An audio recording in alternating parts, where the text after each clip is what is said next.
The Knicks post-game show is presented by Tri-State Audi. Visit your Tri-State area Audi dealer today. A masterpiece for R.J. Barrett tonight against Chicago. 44 points, 2 off a tie for his career high.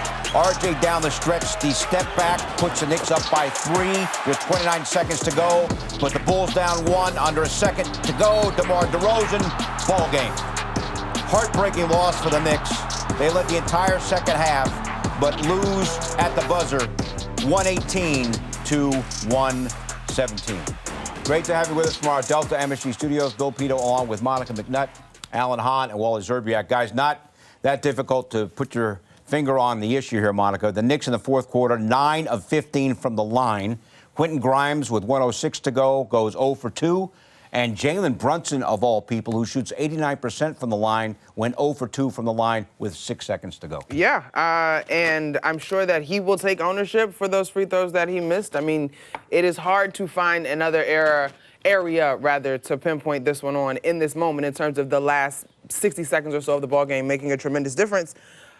Sometimes that's the way the cookie crumbles. As I go through this box score, there's so much else to be excited about. Obviously, you mentioned RJ having a career night. There were lots of good things that happened in this ball game, but when it came down to clutch, the Knicks came up short. Yeah, a couple of things. I mean, obviously, you play a team 3 times in a week.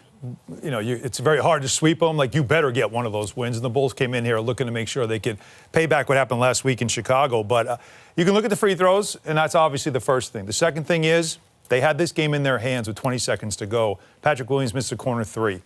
Secure the rebound, game's over. Secure the rebound, the game's over. They don't. Williams actually gets the ball as it's batted around, and Levine gets a layup to make it a 1-point game. So it's little plays like that that can cost you late in the game. But obviously, make your free throws, and we're not having that conversation. 15 for 26 from the free-throw line. You know I don't like to dive into free throws that often, but that was obviously the key to the game. Knicks shot 46% from the three-point line and 56% from the free throw line.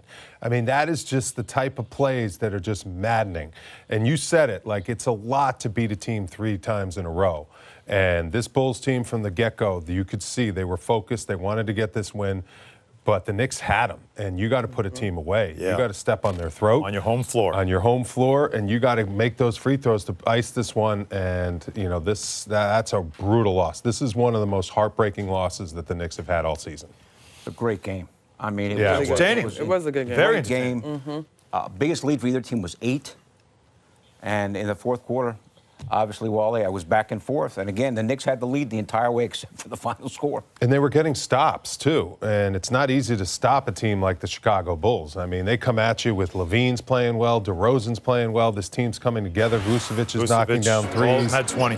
But the Knicks continue to, you know, make plays on the offensive end of the floor. R.J. Barrett, I mean, he's been phenomenal. His play of late, it seems like 30 every single night. You know, that R.J. Barrett bucket, you know, made a 3-point game, and then Vucevic ties it. That's a tough little floater in the lane. And when you have, you know, 3 options to go to down the stretch of the games with guys that can make shots. I mean, Julius Randle hit some big shots, got the N1 coming up here. Turnover. Yeah, Ayo Dosunmu, boy, was he a pain. And remember, he wasn't healthy when the Knicks won 2 games in Chicago. You see what a difference he makes. His defense on Brunson was Love this. unbelievable. Don't force it, right? Ball fake, take it to the rack at the N1. Yep. Big play there. And knocked down the free throw. That was huge. He made that one.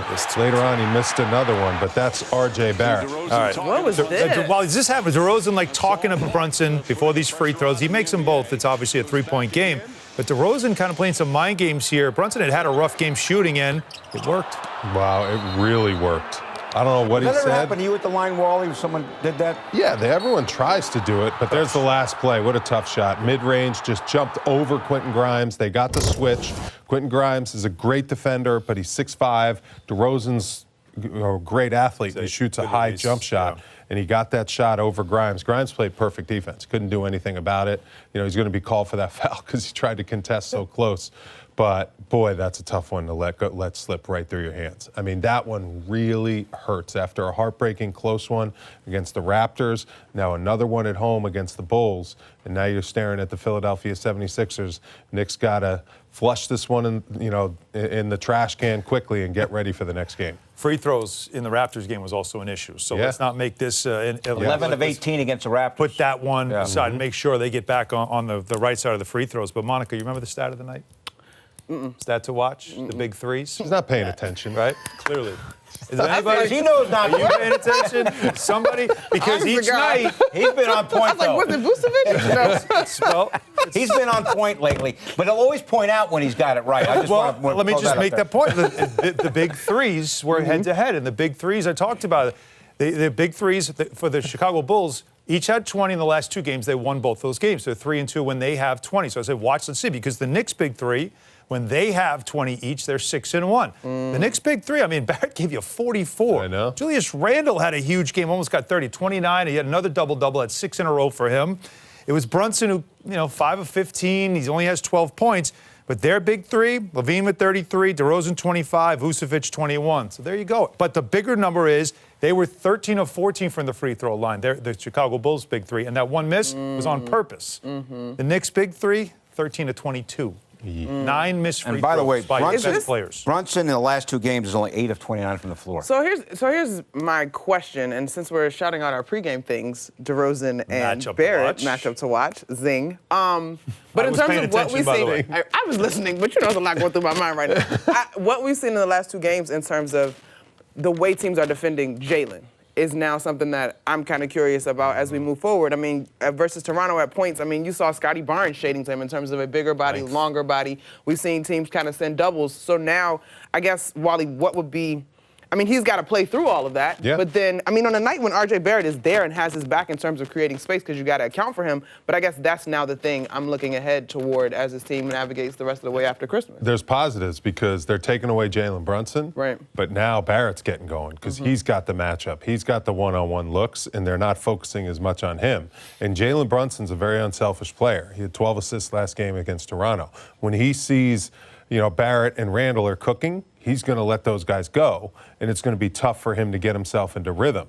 Now, he went up against a really good defender in Ayo Dosunmu. I mean, he was really good, and Jalen Brunson normally can overpower guards, could not overpower Ayo Dosunmu tonight, and that's why he struggled, I think. Brunson did have the 9 assists. You mentioned 12 against Toronto. Exactly. Didn't necessarily shoot So well. he's playing his role as a did have point 9 guard. assists. He'll assess the situation, but he struggled with his matchup, no question, tonight. How about RJ tonight? I mean, his legs career are- high is 46. Legs are under him. 44 He tonight. made a couple of plays in the first half of this game, actually for the first 3 quarters of this game, where Wally and I were just, right? You and I were both like, oh my goodness. Like, the confidence that he is showing now with his ability to drive to the basket and finish, we didn't see it early in the season, and it's all, again, about the legs. And you know when he's got his legs under him by that, when he can knock the 3 down, 6 for 6. Come Gotta on, love that y'all. number. But I like this better. Finishing through contact, through traffic, and how about this on the break? Give me that. And that wasn't even his best dunk. That was pedestrian compared to some of the other stuff that we got to see in this game. But the 3 ball was going. He had a lot of confidence. He took a big shot late, a little fadeaway that he knocked down. This is the one right here. Look out. I tell you, it's just absolute evidence that he was not healthy during that stretch. This is a at tough the beginning. three right here. Look at this shot Good here. point. Right? Well, He was sick, yes. There's no question that he was not near 100% because now that he is 100%, we see. He looks like a totally different player. There's the tough shot I was talking about there. That's the tough one in the fourth quarter. Yeah, he makes that shot, and the Knicks go up. That was 117-114, up 3. And then that's the next possession, what happens. That's a tough shot he makes. Puts you up 3, you get the stop. Patrick Williams, corner 3, misses. If you secure that rebound, we're talking about the game's over. They can't get that rebound. So R.J. Barrett's shot right there could have been one of those, that was the game, that iced the game for them. Secure those defensive rebounds. They couldn't get it that time. Big picture, though, they are closing these games. They're much more competitive late in these games.